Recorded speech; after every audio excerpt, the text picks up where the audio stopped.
Bumbu adalah salah satu komponen yang bisa dibilang selalu ada ketika kita melakukan proses pengolahan makanan. Hal yang perlu diperhatikan ketika menggunakan bumbu adalah kehalalan zat dan cara mendapatkan bumbu tersebut, serta kebermanfaatannya atau kethayyibannya bagi tubuh. Lebih jauh lagi, dalam kaitannya dengan aktivitas makan, alasan utama kita menggunakan bumbu dalam proses mengolah makanan adalah untuk menambah nilai nutrisi atau zat gizi pada makanan yang akan kita makan. Kita juga memang menggunakan bumbu untuk menambah cita rasa makanan, karena rasa dari suatu makanan itu juga penting.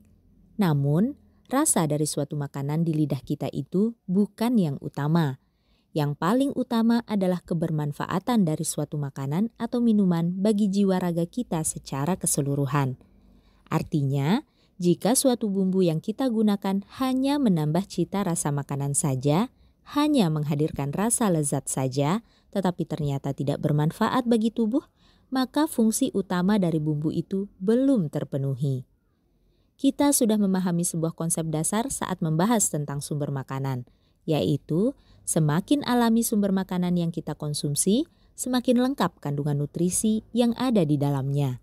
Sebaliknya, semakin tidak alami sumber makanan yang kita konsumsi, semakin rendah kandungan nutrisi yang ada di dalamnya. Begitu halnya juga dengan bumbu, bahwa semakin alami bumbu yang kita gunakan saat mengolah makanan, maka semakin tinggi nilai nutrisinya. Sedangkan semakin tidak alami atau banyak proses pembuatan dari bumbu tersebut, maka semakin rendah nilai nutrisinya. Bumbu masakan terbagi menjadi dua, bumbu alami dan bumbu olahan. Bumbu alami. Bumbu alami adalah segala bumbu yang kita dapatkan langsung dari alam, atau bisa juga bumbu yang dibuat oleh manusia dari bahan alami yang sudah mengalami sedikit proses pengolahan. Bumbu alami itu thayyib, baik, sehat, karena gizinya lengkap. Berikut ini contoh bumbu alami. 1. Semua bumbu yang berasal dari alam seperti jahe, kunyit, lengkuas, sereh, merica, cengkeh, kayu manis, cabai, tomat, dan lain-lain. 2. Terasi, masin, petis, dan bumbu fermentasi lainnya yang tergolong halal. 3. Garam alami. 4. Beberapa jenis kecap yang dibuat dengan teknik pembuatan tradisional dan tergolong halal. 5. Kaldu asli dari tulang atau sisik ikan, tulang unggas, tulang hewan berkaki 4, dan seafood lainnya.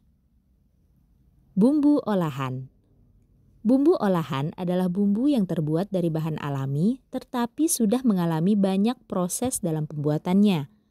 Karena proses pembuatannya yang banyak dan panjang itulah yang menyebabkan bumbu olahan menjadi khabith atau beracun, karena sudah tidak ada nilai nutrisi alaminya.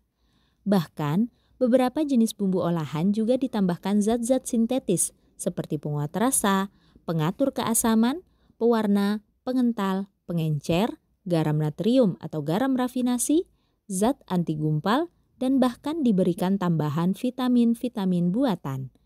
Berikut ini contoh bumbu olahan. 1. Micin. Micin adalah bumbu berbentuk kristal yang terbuat dari tebu yang diolah dengan banyak dan panjang. Salah satu proses pembuatannya memang menggunakan teknik fermentasi, tapi proses lainnya yang terlampau panjang yang melibatkan pemanasan tingkat tinggi untuk mengubah tebu menjadi butiran kristal itulah yang menyebabkan micin sudah tidak memiliki nutrisi alami lagi. 2. Kaldu bubuk kemasan rasa jamur, rasa sapi, rasa ayam. Proses pembuatan kaldu bubuk kemasan sangat banyak dan panjang. Selain itu, kaldu bubuk kemasan juga diberi zat-zat tambahan, bahkan diberi tambahan pemanis olahan. Silahkan cek daftar komposisinya. 3. Garam rafinasi, yaitu garam yang dibuat dalam proses pembuatan yang banyak dan panjang, serta diberi zat tambahan. 4. Aneka saus, kecap, dan kondimen-kondimen kemasan lainnya. Proses pembuatan saus, kecap, dan kondimen semacamnya ini sangat banyak dan panjang.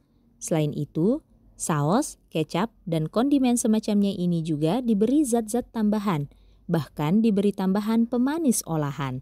Silahkan cek daftar komposisinya. 5. Mayones kemasan. Proses pembuatan mayones kemasan sangat banyak dan panjang. Selain itu, mayones kemasan ini berbahan dasar minyak nabati olahan. Mayones kemasan juga diberi zat-zat tambahan, bahkan diberi tambahan pemanis olahan. Silahkan cek daftar komposisinya. Produk bumbu olahan tidak satu pun yang mengandung mineral alami, sehingga semuanya bersifat berat cerna di dalam tubuh. Walaupun takaran yang digunakan sedikit, tubuh tetap akan meresponnya dengan kompleks. Dan seperti biasa, gigi dan tulang akan merasakan dampak buruk dari mengonsumsi makanan berat cerna yang tidak punya mineral alami. Selain itu, bumbu-bumbu olahan yang selama ini kita campurkan dalam masakan juga sudah memblokade otak kita, sehingga lidah kita kecanduan dengan rasanya, sekaligus membuat lidah kita tak mampu mengenali rasa-rasa dari makanan alami. Mulai sekarang, bertekadlah untuk mengembalikan kemampuan lidah dalam mengenali rasa. Mulailah berkreasi, memasak, dan mengolah sumber makanan yang halal dan thayyib menggunakan bumbu alami. Semakin beragam bumbu alami yang digunakan, semakin bergizi dan mantap rasa masakannya.